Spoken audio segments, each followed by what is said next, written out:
I lived a very shamed, and I'm even going to say closeted life for a long time, as somebody who is not wired for conventional monogamy and somebody who really felt broken and deficient because I couldn't be happy or just succeed at the thing that we're all told we're supposed to want, which is, you get married, you have the white picket fence, you follow the script, you follow the rules. And I was left feeling very dissatisfied. And as a result, thought, well, there must be something inherently broken or wrong with me, that the thing I'm told I'm supposed to want isn't making me happy. And years of therapy and books and podcasts led me to find that I wasn't broken, that I'm just allowed to be different. And the way that just expanded and blew apart my whole life, I felt like I had a new lease on life, Maggie, once I reached the other side of that. And I thought, if I could bottle this feeling and give it to other people, I wish, I could do that. What does it take to put your life's work out there in a really big way? How much can I do with this one precious life? Welcome to The Selfish Gift. If you dream of reinventing yourself in a new field of expertise that's closer to your passions and then writing a book about your work, listen in. Today's guest has done just that, and she's here to bear all. Rena Martine spent 14 years as a deputy district attorney for the city of Los Angeles, where she specialized in cases of sex crimes, child abuse, and domestic violence. And when Rena came to realize that she wasn't happy in her work or her life, she took the courageous step of leaving her legal career to become a women's intimacy coach. Through her Shameless coaching program, she has led hundreds of women around the world to explore their deepest desires and move closer to their authentic selves, both in and out of the bedroom. Her writing has appeared in Bustle, in Dan Savage's Savage Love column, and now in her new book, The Sex You Want, a shameless journey to deep intimacy, honest pleasure, and a life you love. It's in stores now, published by Source Books. Rena, thank you so much for joining me. Oh my gosh, thank you for having me, Maggie. I'm super excited to have this conversation. You and I met, I live in LA too, and we met over coffee when, before you had got published, and we were just talking about your path as an author and as an intimacy coach. And I'm just so dang proud of you for doing this, for writing this book. I've read it and it's just, it's beautiful. Oh, thank you so much. And yeah, you know the amount of work that goes into this, and you met me very early on in the process. So I appreciate your pride, and I'm freaking proud of myself too, I'll just say. Yay. Okay, so first things first, let's break this down. What is a women's intimacy coach? And I'd love for you to speak specifically about the word intimacy, which can mean a lot of different things to different people. One of the things I love about your work is that you have a very expansive definition of intimacy. So, what does intimacy mean to you in the context of a women's intimacy coach? And why is it so Okay. important? Well, I can maybe talk about what I'm not, and then we'll go into what I am, because some people will say, oh, Rena, the sex therapist. And one, I'm not a therapist, I'm a coach. We do very, very different things. And two, I don't just focus on sex, because as you mentioned, the term intimacy is kind of amorphous. And what I've seen is that folks will often use the word intimacy as a polite euphemism when they mean sex. But really, intimacy is showing up as who you truly are, whether that's in dating, whether that's in relationships. It's not game playing, it's being honest about who you are and your desires. But for folks who don't even know what those desires are, for folks who have survived sexual trauma, perhaps, for folks who are badass go-getters in their day-to-day life, but can't kind of take that shell off when they get home and just show up vulnerably in their relationships with loved ones, and when they're dating, when they're in long-term relationships. That level of vulnerability is something I help folks with too.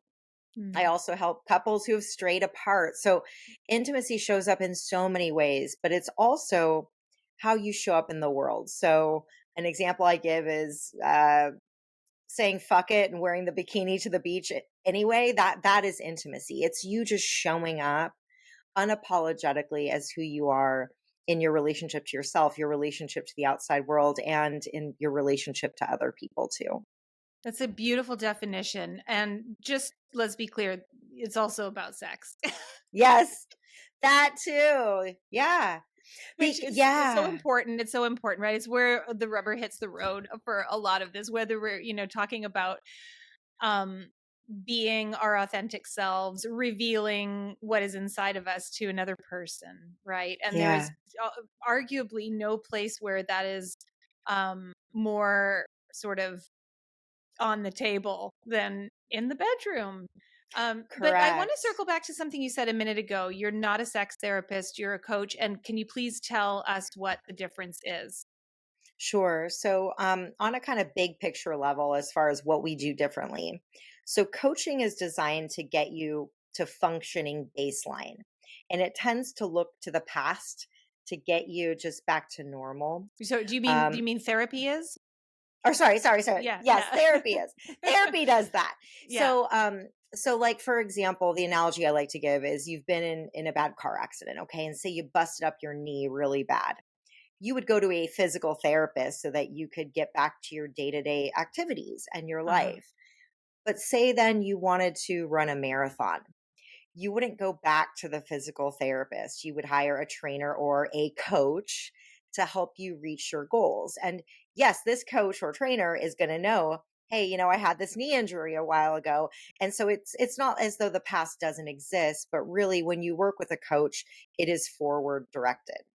So a Mhm. lot of my clients have actually been through extensive therapy. And what I've found is that they will come to me saying, Rena, there must be something so wrong with me that I've been in therapy for 5 years, 10 years, and I still feel like I'm not air quotes fixed. Mhm. And the issue then becomes it's not that therapy didn't do its job, it worked great, but it's not designed to do everything. And Mhm. so, why don't we start moving forward? And that's really what we do with coaching.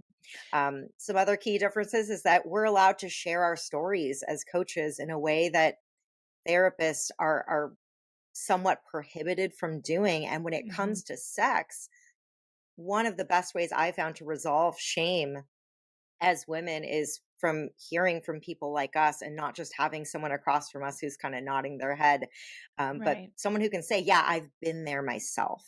And as you point out in or I think it's even in the prologue of the book, your part of your objective with the book was to point people to like literally like how to find out where a decent sex party is, and not, as you said, Google is not the place for it, right? Yes. So things that a therapist is not going to help you access, right? But like how to navigate the world around you, what kind of sex toys to try, where to find them.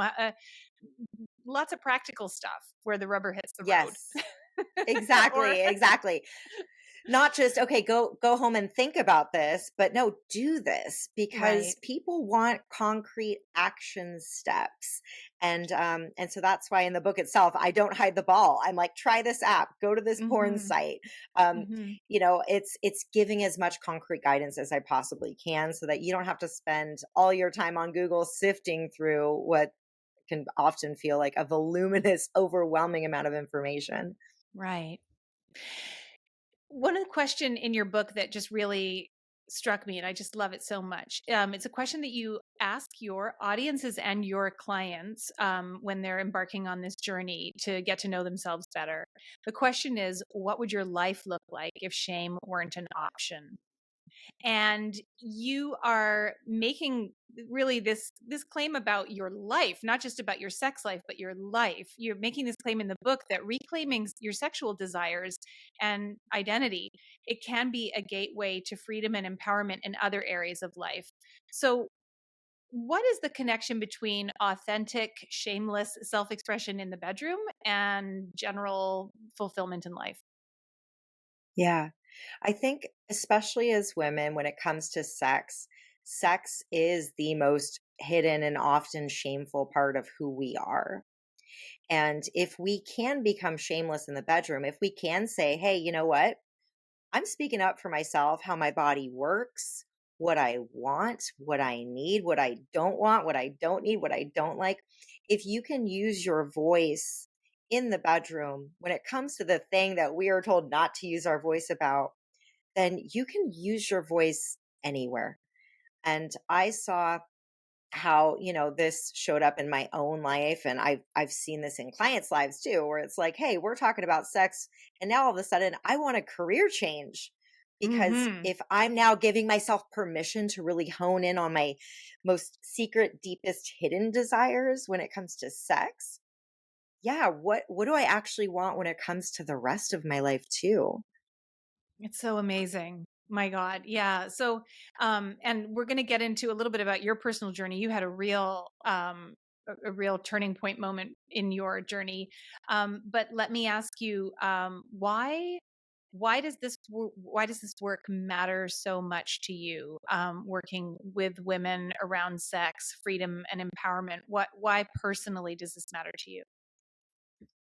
Um, I mean, it matters to me because I lived a very shamed, and I'm even going to say closeted life for a long time, as somebody who is not wired for conventional monogamy, and somebody who really felt broken and deficient because I couldn't be happy or just succeed at the thing that we're all told we're supposed to want, which is, you get married, you have the white picket fence, you follow the script, you follow the rules. And I was left feeling very dissatisfied. And as a result, thought, well, there must be something inherently broken or wrong with me, that the thing I'm told I'm supposed to want isn't making me happy. And years of therapy and books and podcasts led me to find that I wasn't broken, that I'm just allowed to be different. And the way that just expanded and blew apart my whole life, I felt like I had a new lease on life, Maggie, once I reached the other side of that. And I thought, if I could bottle this feeling and give it to other people, I wish, I could do that. But if there were a way I could help women do in a much shorter period of time what it took me years, if not, my whole adult life to do, Hmm. that would be a life well served, and a career with meaning, a career that is a calling rather than just a job. Yeah. And when you say women, you use that term really inclusively too, right? Talk to me about who this book is for. Yeah, well, I mean, the book is written for anyone who identifies as a woman, whether you are cisgender, transgender. It's also designed for folks who were assigned female at birth and perhaps identify as non-binary now. It is for anyone who is a woman, sleeps with women, is in relationships with women. I was actually at a book event recently, and a gay man came to the table and was like, "Is this book for me?" And I said, "Well, okay." The reason I knew he was gay is because I'd asked him some preliminary questions. He's like, "Nope, I am gay." I said, "This book is not written for you, but I would say 85% of this is pretty gender agnostic, and you will benefit from it." So Yeah. he said, "Okay, I'm going to buy it, and I'm going to read it, and I'm going to try to read it real carefully, so that way I can regift it to a female friend of mine Don't afterwards." break the spine.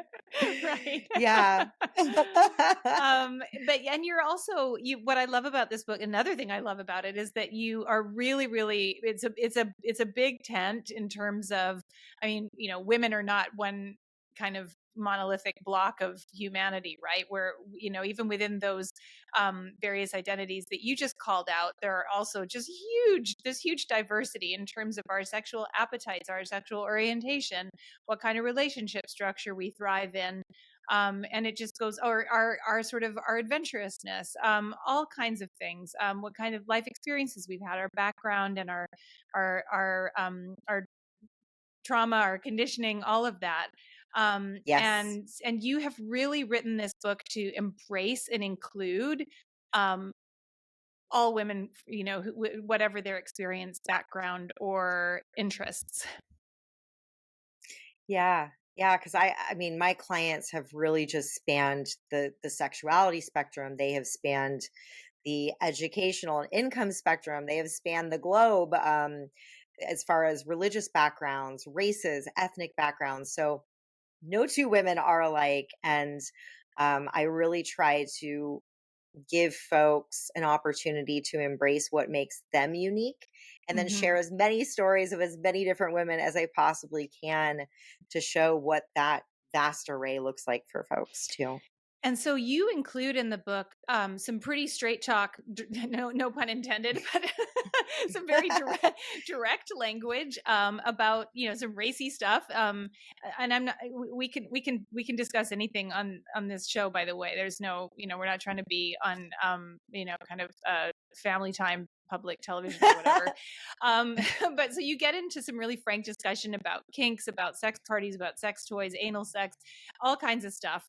But but this is also a book for those who may genuinely not have an interest in that end of the spectrum of adventurousness and who are what you would term Absolutely. vanilla. And it's more just for them.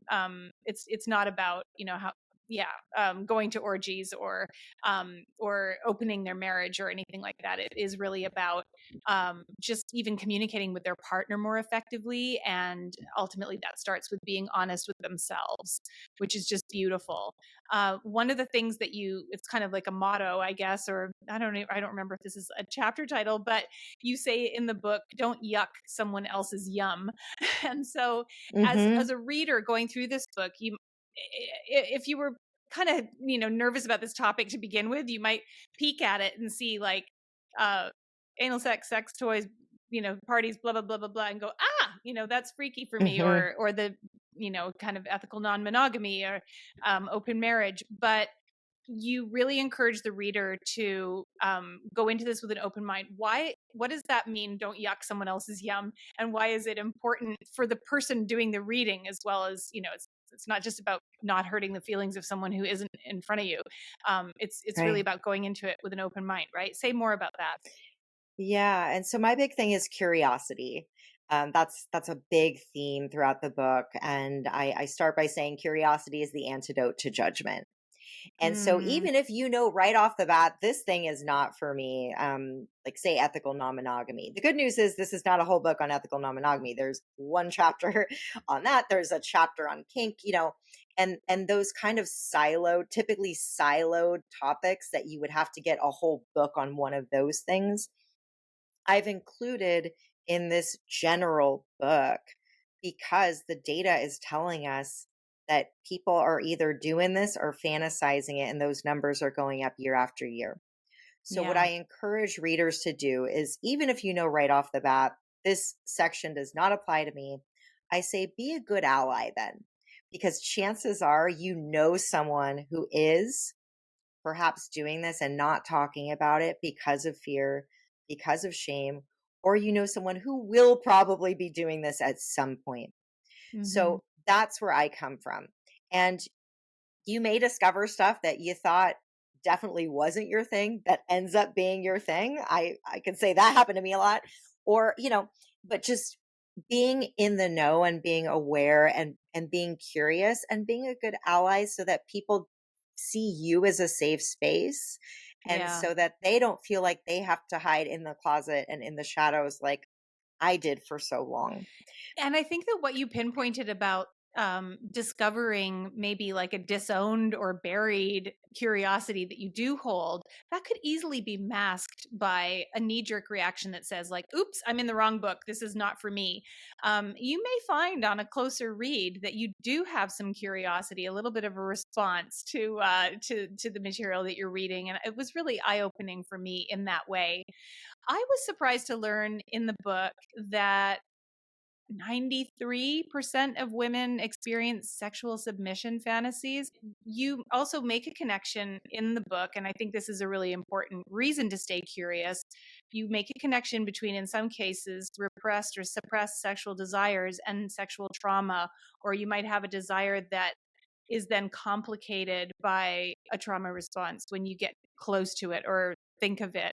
And that sexual desire does not have to be something wild or crazy. It could be cuddling.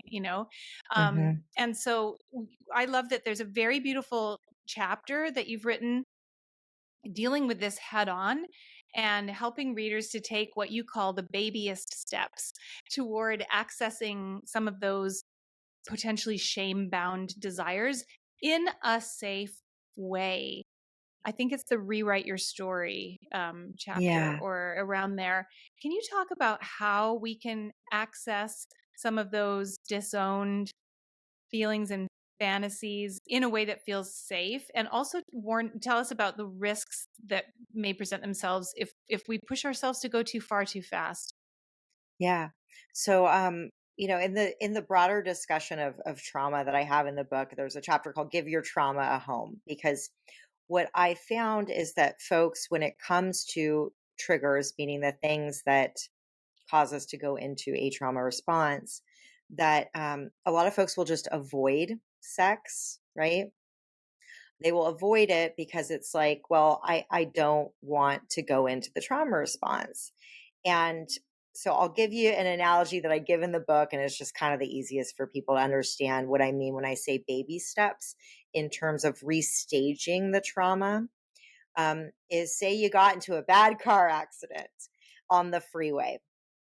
Um, Naturally, the next time you were to sit behind the wheel of your car, your body would probably freak out and be like, nope, we are not doing this. We are not putting the key in the Mm-hmm. ignition. We are not going to get back on the freeway. So the babyest step might be day one, you just sit behind the wheel of the car. You're now Mm-hmm. sending new data to your brain that says, like, okay, I didn't die. I'm good. And Mm-hmm. then day two, maybe you drive around the block. And day three, maybe you drive a mile in the city. And day four, maybe you get on the freeway for one exit, right? So that's what I mean by baby steps, because our brains like evidence, and the trauma response is really the sophisticated way of our brain trying to keep us alive. And Mm-hmm. instead of getting frustrated, you just have to work with it. So I give some other examples when it comes to sex. Well, how would you do that? Because every person's trauma, what caused the trauma, is going to be unique to them, and every person's trigger is also going to be unique to them. Mm-hmm. So I give an example of one client I worked with, and a lot of examples in this chapter, just to illustrate to folks like, okay, how can I begin restaging my own trauma? Well, here's a variety of ways other people have done it so that you can kind of learn by example. But one client, she had been in a very sexually abusive long-term relationship with the partner of her children. The father of her a partner who Mm-hmm. was the father of her children. Mm-hmm. And there was sexual abuse going on there. That relationship ended, and the reason she came to me as a client was because she had met a new guy who was really, really great, really nice guy. But every time they would go to start becoming sexually intimate with one another, her body would just completely shut down. Mm-hmm. And she's like, Rena, I'm broken. You got to fix me. And first off, you are not broken. Your brain is trying to protect you because it perceived as sex being this dangerous thing that was there to hurt you. And so instead of just saying, okay, well, just think your way out of it and keep having more sex or just avoid sex altogether, Or we just got ignore the curious. feeling and just, yeah, Right. yeah, Push through it. No, push that's through. not going Yeah, to it's the work worst. either. That's Mm-hmm. not going to work either. So we started getting curious about it. I said, well, what exactly is happening to trigger your body shutting down? Mm-hmm.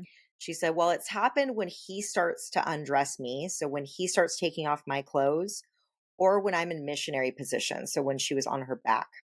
Mm-hmm. So I said, all right. And she had been honest with him about her history of trauma. So he was aware of this. Really, really great guy.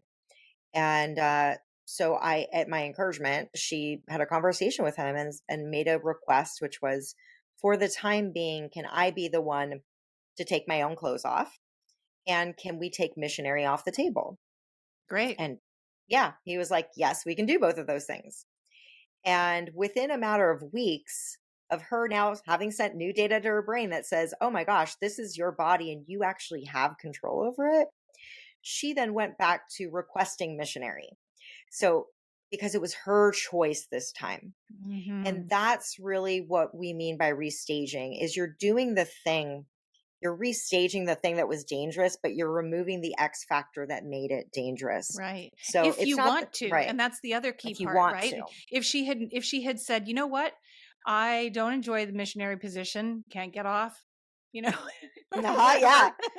That's that's not the way that I like to do it. We're just maybe we're never putting it back on the menu, and that would be Yeah. okay too. And it sounds like in your client's case, she was the she had agency in that decision, and that was Exactly. the thing that neutralized or inverted the power dynamic that she had been sort of under. Exactly. Exactly. Mhm. It's Mhm. knowing that the decision is in your hands this time, that you are actually in the director's chair this time around. And you can't know any of that stuff if you won't first examine it. If you don't have a safe kind of container in which to explore and even ask the questions and really listen for the answers. One of the tools that you share in your book, it's really foundational. I know it's one of your, kind of main things, is your 27 things list. And Mhm. I think the question in there is, what would you like to try? Is that the question? Tell me about this tool and how it works and how you developed it. Sure. So it's a list of 27 things that you want to do or be or experience in your intimate life. And again, this doesn't just mean sex. It can be, I want to wear the two piece to the beach. It can be, I want to have a gangbang. It can be, I want to say I love you to somebody first. So, Oh, um, right. So, and yeah, everyone's 27 things list is going to be unique to them. This is the first bit of homework I give in the book. It's also the first homework assignment I give to my clients. So before we even have our first session together, they have come up with their list of 27 things so that I can have a roadmap for us. And these yeah, things do not need to be attainable tomorrow uh or huh, even in the next 5 years or 10 years or 20 years, but it's giving you a space to imagine and giving you permission to say, I'm allowed to want. I'm allowed to want these things. I'm allowed to put, pen to paper and write these down. And the reason I give this assignment and where it's based, another assignment it's based on is one that I was tasked with doing in a business coaching program I went through where they had us wow. do 100 and I know not the sex version. It was I know. What? It was write 101 things that you want to do or be or accomplish in your entire life. And I got to 10 and I was like, well, I'm pretty boring, like because I had things that were very generic. Like I want to travel more. I want to own a home, very kind of generic things. But I pushed myself instead of just throwing in the towel at 10. I said, okay, well, what does traveling more mean? Well, I want to see a penguin in the wild. I want to take a pasta making class in Italy. I want to see the northern lights in Iceland. And so when folks get stuck on their 27 things list, I say, well, look at what you've already written and get more granular because maybe Uh-huh. something on there is like, I want to be more present during sex. Well, what does that mean? Does that mean I want to have sex with my eyes open? I want to have sex with the lights on. I want to stop faking orgasms. So, right. So this is really giving you space to get curious about your desires and giving you permission to put a name to them too. That is awesome. It's like SMART goals for sex. Or Exactly. sex Exactly. and intimacy, right? So yeah, so it Yeah. can so something that is general, like I want to feel more comfortable in my body, might mean I want to have sex with the lights on and feel good about that. And I Yeah. or yeah. um I love that you tied it into expressions of affection as well, declaring I love you first, or something like that. I think that for a lot of a lot of women, straight women who are in heterosexual relationships, uh outsourcing our pleasure is kind of almost seen as part of what makes us feminine, even to ourselves. There's this internalized thing, I think, for a lot of straight women, where it'll be like, was that a good sex session? Did it go Hmm. well? Was I successful? Did it, did I like that? Am I feeling good about that? It has to do with, well, I'm how turned on did I make him? Did he have a Yeah. good time? Then that must mean that it was good sex, because my role there is, and this sort of like othering of the self is so pervasive and common that I think that I'm just speaking both as a woman and as a person who has many women friends. um, it can almost be automatic and really, really hard to sort of say, did I feel pleasure?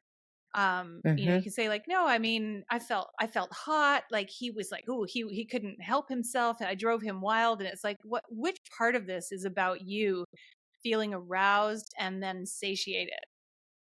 Oh, Yeah. none, actually. And then, Right. you think, so, well, I felt really sexy. And that, well, what does feeling sexy mean? I felt sexy because I felt like I was attractive to that other person. And, Hmm. Hmm. if we stay stuck in that othering of the self and the distance from our own pleasure, good grief. No wonder we lose interest in sex over time. Yeah. Yeah.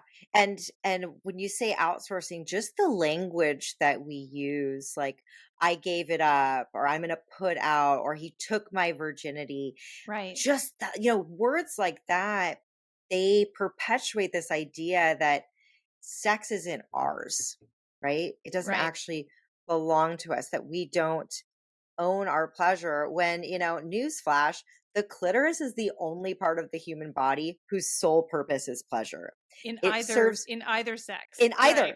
either sex. Like literally, there's a part of our body that has no other purpose. And Right. so, we were designed to want to experience pleasure, but you're so right that for many of us it can become a performative way to feel validated Right. by other people. And valuable. Right. Yeah, yeah, Like, and which is why, like, before I even get into you having sex with another person in the book, I talk about how to turn yourself on and how to mhm. desire yourself and how to find yourself sexy. Because if you're constantly depending on other people to validate that for you, you are giving that power away to them.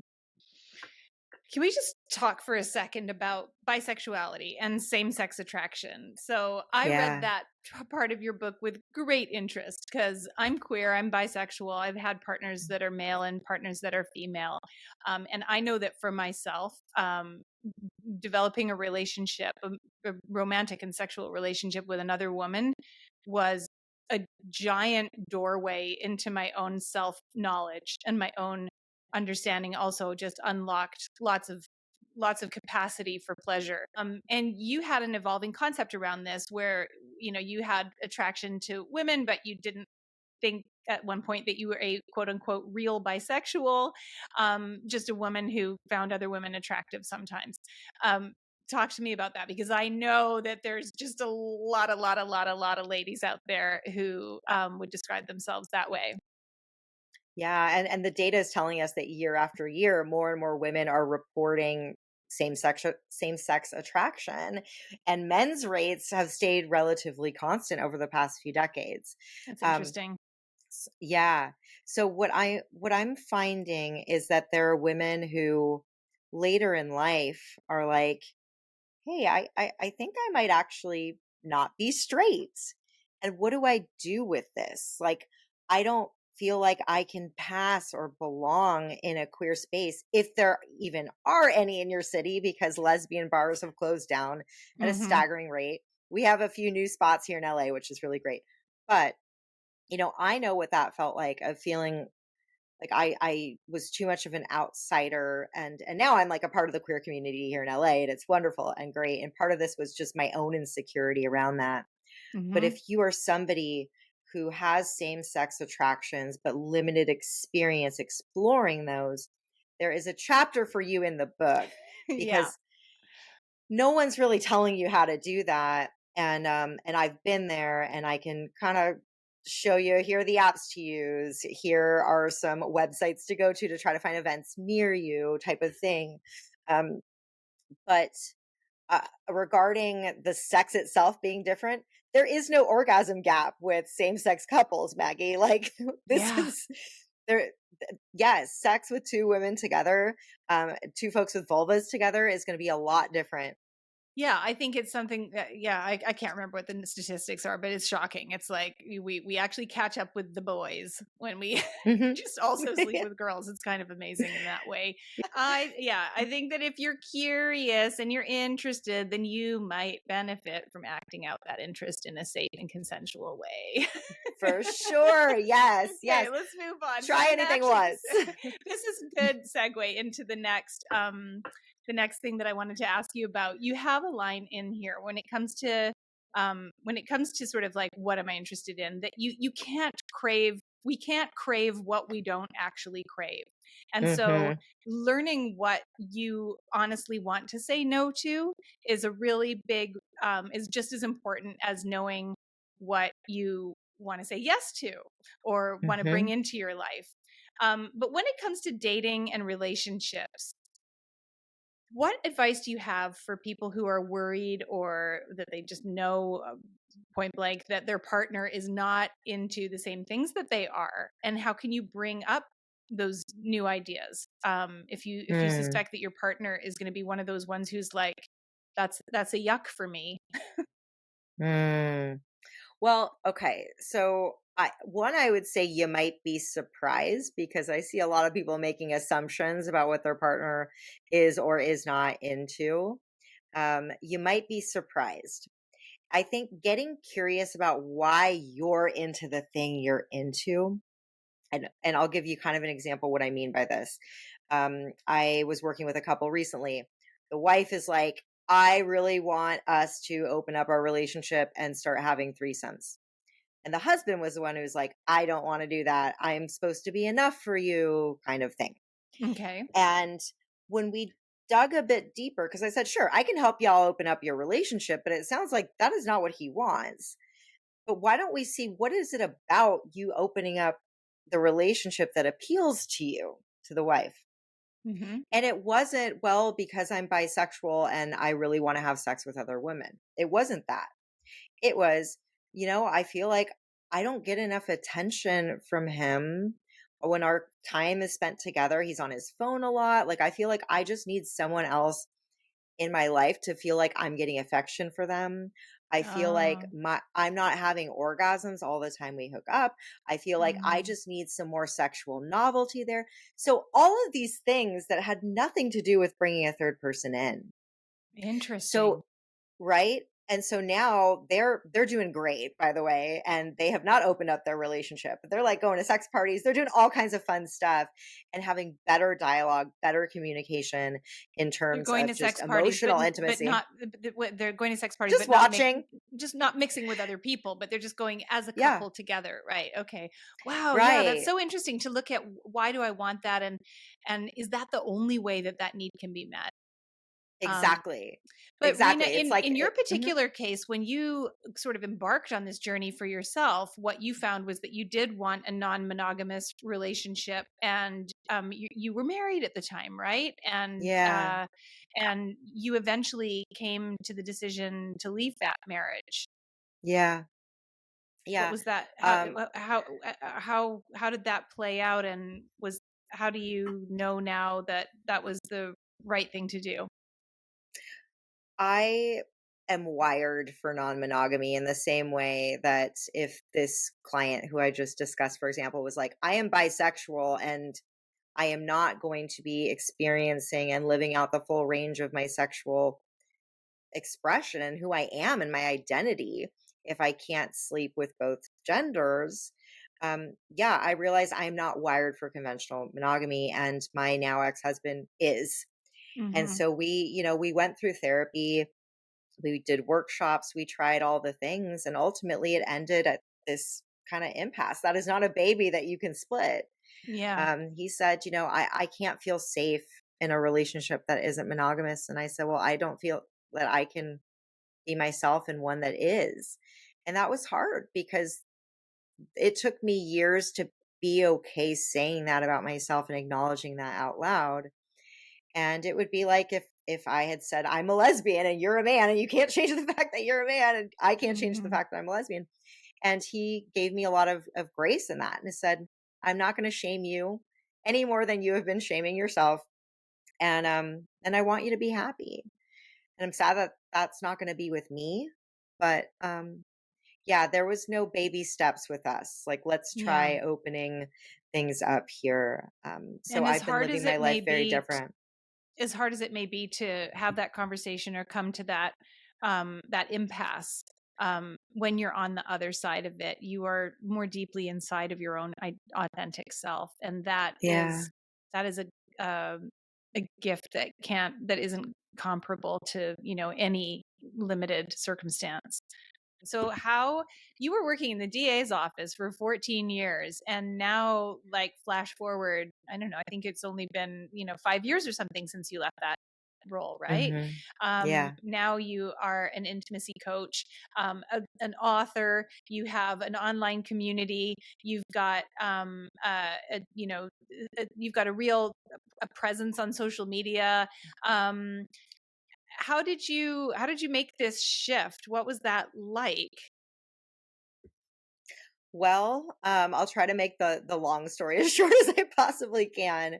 But after prosecuting sex crimes for about a decade, I burned out from No doubt. prosecuting those kinds of cases.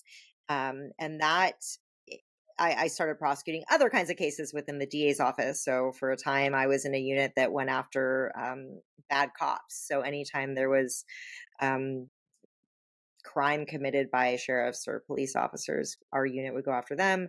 I was in a habeas unit. So I did other kinds of things, and they didn't light me up. The job became a paycheck.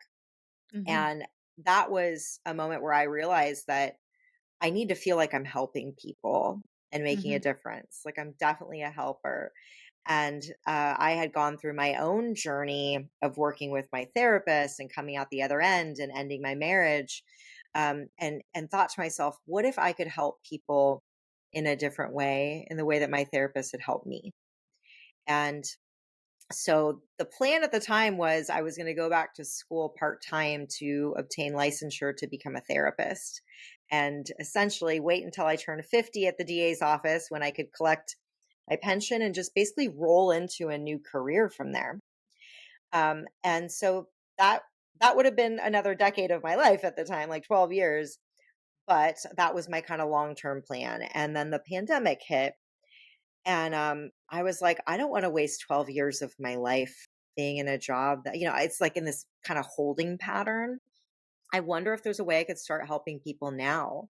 And so I Mhm. got a coaching certification and started working with clients right away. Wow. And it soon became apparent that from a, hey, I need to make money to keep a roof over my head perspective, that this was something that I could feasibly do and transition from one to the other. And that is by far the scariest decision I have ever made. And I've made quite a few. Yeah. Well, yeah, and I think it's But scary yeah. for anybody who makes a big switch like that, but for in your case, you went from, like, let's face it, working in the DA office, pretty straight-laced occupation.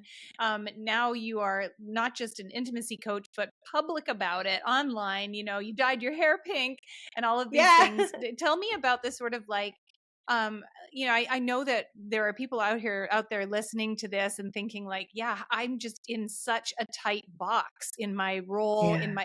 my job is not just a job, it's also an identity. People are, they know me, what will my colleagues think? That just seems so outlandish compared to what I'm doing now. It's a large distance to travel from here, point A to point B, Hmm. conceptually. So just for a moment, can you just talk us through the sort of, like, emotional shift or permission giving that you went through? Well, I thought to myself, who else is going to do this?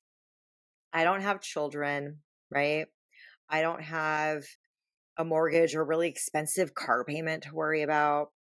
Like, if anyone can try to do this. I also had the luxury of, if I wanted my job back within 2 years, I could have still gone back to the DA's office. So I had that kind of safety net Oh, there. that's interesting. Yeah. And so I thought, if not me, then who? And I don't take for granted the fact that part of what's allowed me to build up my business as quickly as I have is because of my background as a sex crimes prosecutor, Mhm. and because of the prestige that comes along with that. And I Mhm. thought, if I can help people this quickly, I am doing folks a disservice by keeping this to myself. Yes. One of my Yes. mentors at the time said, Rena, there are people crying themselves to sleep at night for the problem that you can help them with. And so this was never about me. And this is, always been about how can I ease other people's pain in a way that took me years to do and do that in a much shorter period of time. And really, my book was a result of how can I help all the people or as many people as I can, ones Hmm. who can't afford me, ones who aren't Hmm. ready for coaching. And also there's just one of me, right? Yeah. I can't clone myself. What's the lowest entry point I can give to folks to help as many people as I can? And Yeah. that's why I wrote that book too. So when did you first know that you wanted to write that book? Um, so it had been one of those things like maybe I'll write a book one day, but it wasn't anything I considered seriously. I had dinner with a friend of mine, and I think it was fall 2021. He's an author, he's written a lot of books. And he's like, Rena, why the hell haven't you written your book yet? I was like, wait, what? Like, this is coming out of nowhere. What do you mean, why haven't I written my book? You make it sound so easy. He's like, it's easy. You sit down, you write a book proposal, you send it to me, I give it to my agent. Like, what's so hard about that? He made it sound so easy, right? And so, because I don't half ass anything when it comes to things like that, I hired a writing coach. I went through a workshop on, how to create a book proposal and do all of these things. So he made it sound so dang easy, but really that was the match, like the little match Hmm. under my butt, like the fire under my butt to get me Hmm. to start looking into it. And I've thought back to other pivotal kind of moments in my life where one person has just said, one sentence like, and his sentence was, "Why haven't you started writing your book already?" And because he was so confident and saw something in me that I did not see in myself. Yeah. And that's where it started. I really love the structure of your book, Rena. It's beautifully structured. And because I'm a publishing professional myself, I was, looking at it from through that lens.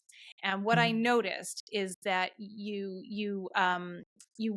warm the reader up with there's a solid foundation in emotional safety. But before you get to that, you start out with a very graphic and horny story that's right in the prologue about your experience visiting a dominatrix, which is so right away when I'm, in the first few pages, I know that like, oh, this book is going to take me into some bold, you know, um, places. But Mhm. then as soon as the prologue is finished and you're into the chapters, you're dealing with the reader. And from there, you go right into that sort of like gentle baby steps. The whole entire first part of the book, I think the first third, is all about mindset, honoring and acknowledging and dismantling defenses and picking that apart very, very gently. And then you get into the more adventurous stuff. And I thought that like that is such a clever structure. You have to start with a bang, pun intended, Mhm. Yeah. and then you've got to pull back because if you just like dove into the deep end with that reader right off the bat, many you'd lose a lot of people who would sort of shrink back and go like, this is too much too fast. So my question about that is, did an editor work with you to devise that structure, or was this something that you organically came to yourself? Talk to me about the process of outlining the book as you were putting together the book proposal. Yeah. The structure really mimics my coaching program. And Ah. in terms of we do the mindset stuff first, we look at your external messages that you've gotten. We uncover your 80-year-old badass, and then and only then do we start looking at how things are showing up in your sex life. So it kind of follows an arc for me that has worked in the past several years in my signature Shameless program with my clients. In terms of the prologue, I had just started working with my writing coach when I went to visit said dominatrix. And Wow. I was like, Yeah. yeah. And You were I taking all thought, kinds of risks. I know, right? But I thought, and that was just kind of by coincidence. And this wasn't like I'm gonna go do this so I can write about it. But I left there being like, this is how I want to start my book. Because the next day I was going to present in front of a group of 100 female lawyers at a professional event. And so I start off the book with okay, you know right away I'm a DA, and you also know right away I'm about, or former DA, and you also know right away I'm about to pay for sex. And that is showing there's something that must have happened between point A Yeah. and point B. And Yeah. what is that journey? And Yeah. so that was why I put that in the prologue as like, okay, yeah, let's just lay it all out here. This is what the culmination of my walk of shameless has looked like in terms of me walking out of that dungeon because I wasn't a John cowering, coming out of a brothel. Yeah. And and so that's the hook there. But really structurally, of course, I did some work with the editor at my publishing house, but Okay. I always knew from the beginning that it was going to be broken up into kind of these big areas that we were going to do your relationship to yourself, your relationship to other people, and then sex as the third part of the book. Mm-hmm. So, talking about your publisher, you published your book, or you were picked up by Source Books. But wait a minute, we're skipping over a piece because about that agent. So, you had that friend who was an author and said, Mhm. do your book proposal. You went to Hillary Swanson for help with the book proposal. And then did your friend in fact give it to his agent? And did that agent in fact wind up representing you? What No, happened? no, What he happened? did. He did put me in touch with his agent, and just like, hey, here's my agent's email. I've told him you're going to pass it along his way. I sent it to his agent at the same time I was querying other agents too, and to this day, I still did not hear back from him. But I know, right? I got, but I happened to get offers from two other agents pretty much on the same day. Amazing. After spending, yeah, I don't know. I wasn't querying for that long, And but what were they yeah. responding to? Was it that they loved the material? You were still in the early-ish stages of building your platform then. I think you had like Yeah. 8,000 or something when I on Instagram when I met you, which is not nothing, but in the world of Oh, book no, I have proposal platform. 8,000 now. I had way Oh, less okay. when you and I met. I think I Oh, probably oh, had oh, like oh. 3,000. Yeah, my Yeah, platform is still relatively that's small. kind of like surprising to me because the sort of received wisdom in the publishing industry is like you need 10,000 or much Mhm. more is better, and that it can be hard to kind of like open those doors when you're still growing your platform. I will say, Rena, that your Instagram presence is extremely juicy and appealing and kind of polished. It looks really beautifully well put together. Your whole entire account is very, very binge worthy. Um, I don't know Oh, whether that thanks. I came do it into all it. myself. You do? I Oh, do that it was all another part of it. myself, Maggie. Yeah. You have some talents. But what did the agents and in fact the publishers tell you about the proposal that you were putting in front of them? Here's this idea for this book. Here's this kind of like relative newcomer to the space. Like what did they like? What were they sort of skeptical about? What feedback did you get? Yeah, so the two agents who I got offers from could not have been more different from one another. One works with a lot of authors in the sexual wellness space, which is kind of, I cold queried her and was like, hey, you represent these people who I admire, and I think my book's a little different. And here it is. And they're like, let's chat. Or she was like, let's chat. So we talked, and I could see her mind kind of turning in terms of where can we fit this in as far as what's currently out there. And Mm-hmm. that's her pond. Her pond is sexual wellness and sex books. And then Laura York, who is the agent I ultimately ended up going with, she now, and she's been in the publishing industry since long before people had social media platforms. And I had said to her, like, are you worried about my platform? She's like, honey, I've been doing this long enough. I don't care about your platform. And she now is not semi-retired, but she's doing a lot more editing work than agenting work. And I think she only takes on like 5 clients a year now at most, and only people who she believes she can get a 6-figure book deal for. So I'm sorry, Laura, that I did not get you a 6-figure book deal. Like, we got a very low 5-figure book deal. Okay. But she just really, and I was introduced to her through a friend and mentor of mine, John Kim, who's also a writer. She had been his agent for a long time. I love John And Kim. Yeah, he's the angry yeah, therapist, right? Yeah. yes, yes. He's awesome. He's Uh, awesome. Yeah. Yeah, and he and Hillary are the ones who ran the workshop I had gone to Mhm. about pitching your books and writing a book proposal. So he said to me, "Hey, have you landed your agent yet?" And I was like, "No, not yet. I just started querying." And he's like, when you have such an amazing story, whenever your proposal's ready, let me send it to my agent." I was like, "Okay." So I passed it along to him. I had no idea what he had done with it. And then one day I just got an email from Laura that was like, "Hi, I just finished reading your proposal. Are you free to chat today to discuss representation?" I was like, "What? The answer is yes. What I just am happened?" free. Yes. I'm free right Ah. now.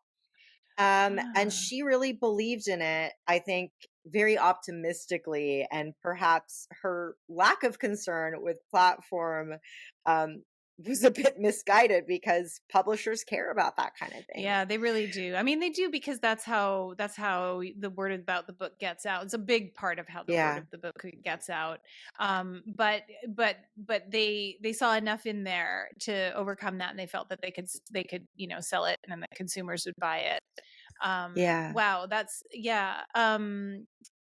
Eh, that's a very inspiring story, Rena. I'm always fascinated when I hear from people who have kind of like bucked the assumptions or the norms in terms of what we think is possible.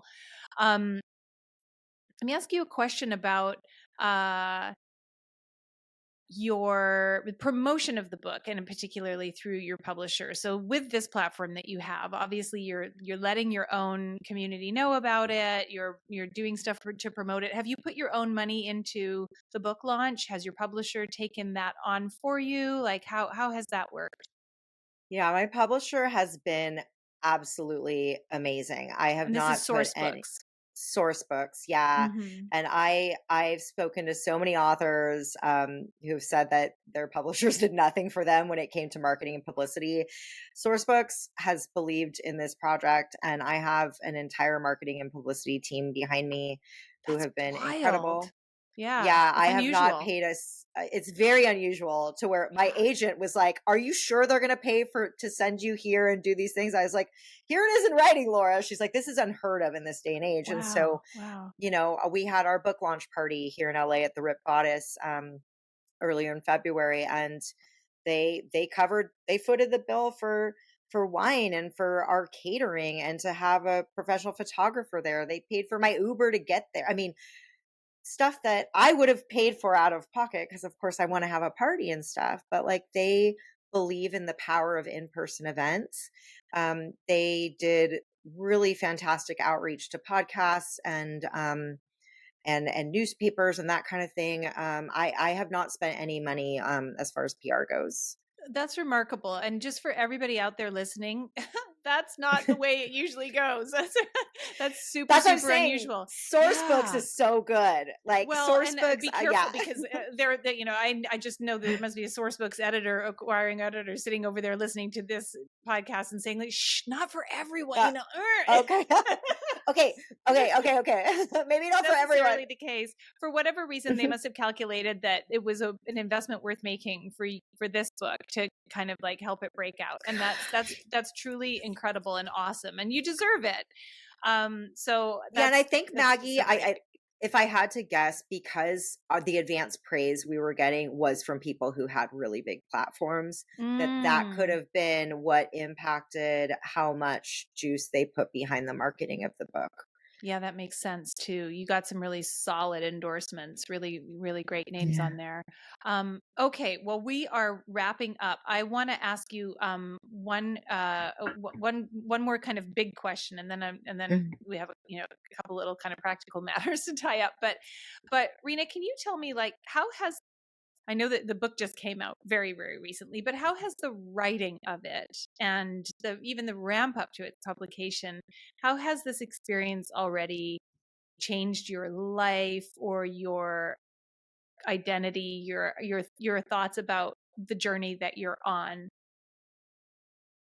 I think it's really put into perspective the power that we have to help other people feel seen. Getting messages from people who I know is, of course, wonderful, and having my friends support me, but getting messages from people who are strangers saying, I cried and I felt so seen reading your book. that has just been this beacon of light that is saying to me loud and clear, like, you're on the right path, Rena. And I feel like I'm truly helping people in a profound way. And that's Mhm. been just the most rewarding thing for me. Incredible. And it must just be so validating of your decision to make that big, bold shift and go from, your legal career into this super kind of like wild and risky space. Yeah, yeah. Cause I mean, Yeah. there's no putting the toothpaste back in that tube now. Heck Like no. So are you going to write more books? Is this something that you want to, kind of develop into a career as an author with multiple titles under your belt?